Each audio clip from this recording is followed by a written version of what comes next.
Ayon sa gobyerno, tumataas na ang palitan ng piso laban sa dolyar. Sinasabi rin nila na marami na silang naibigay na trabaho sa may hirap. Marami din daw ang nag-i-invest sa ating bansa at kasabay nito, tumataas na rin ang turismo sa ating bansa. Kahit papano ay umaangat din naman ang ating ekonomiya. Pero para sa mga ordinaryong mamamayan, noon at ngayon man, tila wala pa rin tayong nakikitang pagbabago sa kondisyon ng Pilipinas.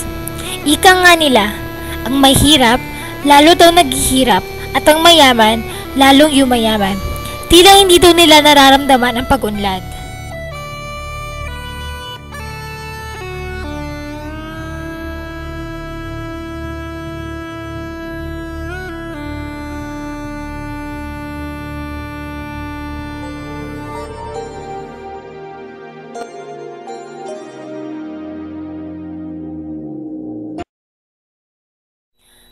Hindi pa man ipinapanganak ang apohan ni Juan de la Cruz, mahaba na ang listahan ng kanyang utang.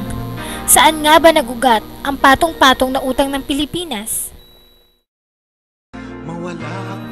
Kung matatandaan, sa panahon ng panunungkulan ng Pangulong Marcos ay nagsimulang mangutang ang Pilipinas sa mga international bank tulad ng Swiss at World Bank. May mga nagsasabing ito daw ang yamang taglay ngayon ng mga Marcos, ang tinaguriang Marcos Hidden Wealth. Ngunit hanggang sa ngayon, na mayapad na ang dating presidente, ay itinatanggi pa rin ito ng mga Marcos. Kung si Imelda nagpakasasa sa mga mamahalin niyang alahas at pampaganda, si Juan de la Cruz, tila yata'y naiwan na ni isang kusin ay wala sa bulsa. Madalas nating sisihin ng gobyerno sa kahirapang nararanasan natin. Ngunit kahit kailan ba, hindi natin naisip na baka nasa atin ang problema.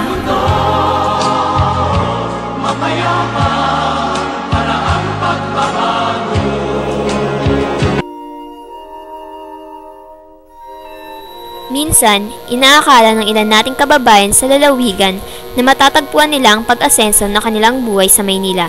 Ngunit marahil, mapagbiro talaga ang tadhana. Ang iba ay sinuswerte, ngunit madalas, ang inaakalang magandang pagkakataon ay nauuwi sa mas malalang kondisyon.